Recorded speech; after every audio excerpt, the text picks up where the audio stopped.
নমস্কার, আপনারা শুনছেন প্রণমামী জগৎজননী থেকে। রাধা বা রাধিকা হলেন হিন্দু ধর্মমতে এক দেবী। তিনি হলেন শ্রীকৃষ্ণের প্রিয়তমা। তিনি প্রেম, কোমলতা, করুণা ও ভক্তির দেবীরূপেই পৃথিবীতে পূজিত হন। বিবিধ পুরাণ অনুসারে দেবী রাধিকা হলেন ভগবান কৃষ্ণের শিশুকালের বিবাহিত পত্নী ও কৃষ্ণের আদি প্রকৃতি।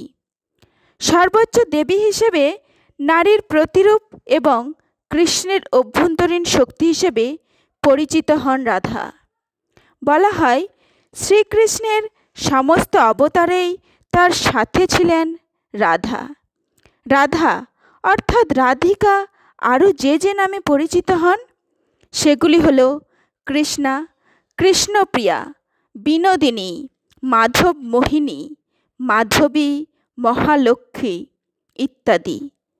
রাধা শব্দের উৎপত্তি সংস্কৃত থেকে, যার অর্থ হল সমৃদ্ধি, সাফল্য, পরিপূর্ণতা ও সম্পদ। আজ সেই দিন, পবিত্র রাধাষ্টমী।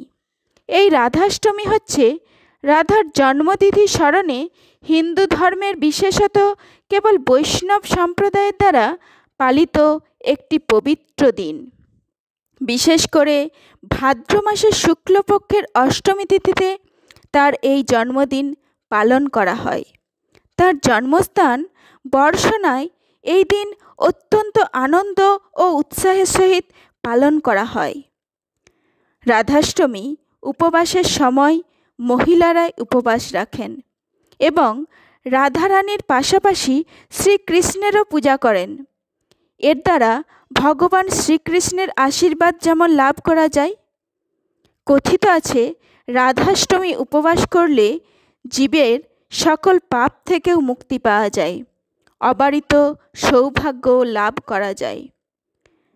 রাধাকৃষ্ণের কথা আসলে প্রথমে রাধার নামটি উল্লেখ করা হয়, কারণ তাকে কৃষ্ণের পরম ভক্ত ও তার শাশ্বত স্ত্রী হিসেবে বিবেচনা করা হয়। রাধা কৃষ্ণের প্রতি প্রেম ও ভক্তির বিশুদ্ধতম রূপকে প্রতিনিধিত্ব করে, তাই এর মূর্ত প্রতীক হিসেবেই এর উল্লেখ করা হয়। রাধা এবং কৃষ্ণের নিঃস্বার্থ ভালোবাসার কারণেই তারা একসাথেই পূজিত হন। অনেকে আবার তাদের এক আত্মাও বলে থাকেন। অর্থাৎ সমস্ত দিক থেকেই বলা যায় রাধাষ্টমী হল সামাজিক জীবন পরিচালনাকারী সাংস্কৃতিক, ধর্মীয় বিশ্বাস ব্যবস্থার একটি দিক। জয় রাধে রাধে। নমস্কার। ভালো লাগলে লাইক করুন ও কমেন্টে লিখুন রাধে রাধে।